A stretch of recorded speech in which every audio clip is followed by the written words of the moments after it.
T'es en mauvaise forme, tu sais pas par où commencer, alors écoute bien cette vidéo. La première étape, c'est d'identifier si tu dois perdre du poids ou gagner de la masse musculaire ou les deux. Comment tu sais? En gros, tu te regardes dans le miroir, si t'as l'air plutôt gras, bah tu dois perdre du poids. Si t'es plutôt skinny, tu dois gagner de la masse musculaire. Et si t'es skinny mais t'as quand même des zones qui sont très grasses, alors tu dois faire les deux. Si tu dois perdre du poids, tu dois manger moins. Et là tu vas me dire ouais mais non parce que j'essaie déjà de manger moins. Ok, donc si maintenant je te dis arrête de manger pendant 3 semaines, tu penses qu'il va se passer quoi? Tu vas mourir. Exactement. Donc tu fais partie des humains et donc si tu manges moins, tu vas perdre du poids, c'est scientifique, il n'y a pas d'autre secret.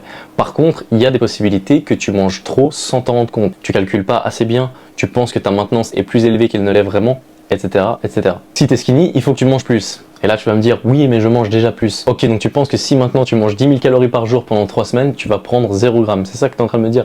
Non. Tu es un humain et donc si tu manges, tu vas prendre du poids. Par contre, il y a des chances que tu calcules mal ou que tu penses que ta maintenance est trop basse. Si tu es faim mais que tu as des zones qui sont assez grasses, alors il faut que tu trouves ta maintenance. Il y a plein de méthodes pour le faire, c'est pas le sujet de cette vidéo.